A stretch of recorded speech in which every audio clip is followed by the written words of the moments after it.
If I have to contextualize my mother in this conversation, it is this.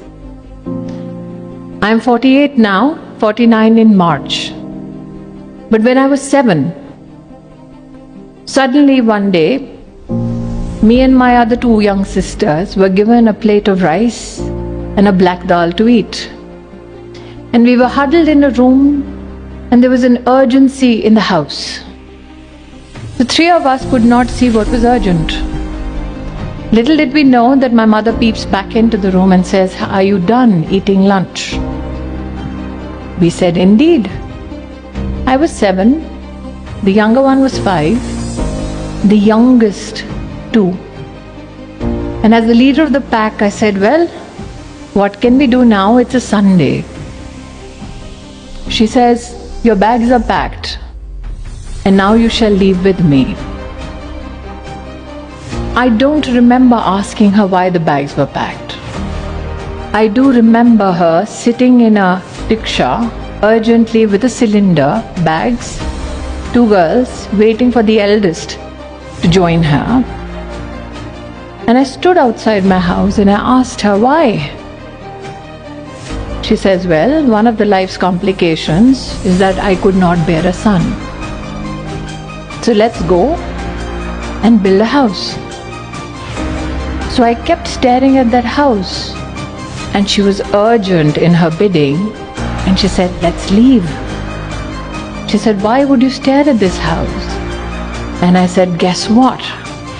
One day I will buy it."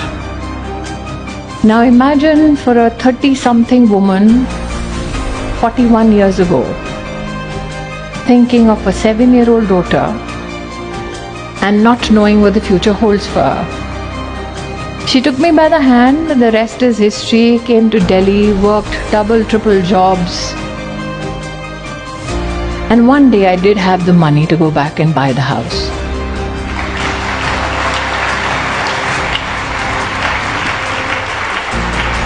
So I stood in front of it and I called her.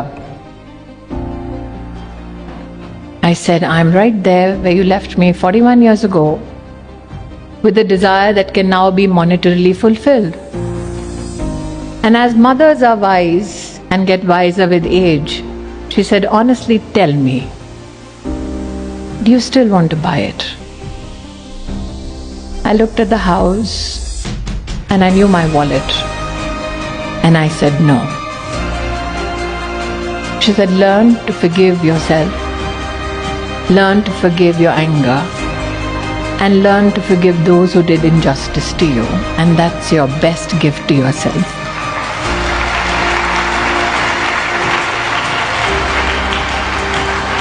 So if you have to be just me,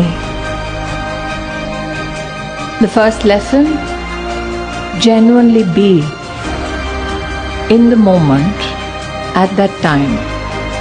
Not necessarily looking at all that glitters, but at looking at whatever brings you peace. Be it a cherry blossom in Japan or in Bengaluru.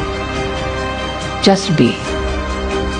If you have to be just you, while you learn to forgive everything, learn to forgive yourself for being angry, for being consumed, for running, for having no time. Because I asked Didi, I said, "Why the title just be?" She said, "Because everybody is in a rush. People need to be still." And I wondered then, what makes everybody afraid to be still? Because when you're still, the one person you need to meet is me.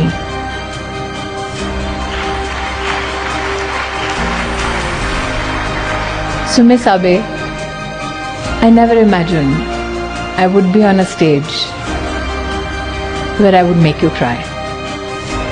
That was not my intention. But let me say this. When I see you, I see the cherry blossom. So just be, because that's the best gift you can give yourself. Be shy.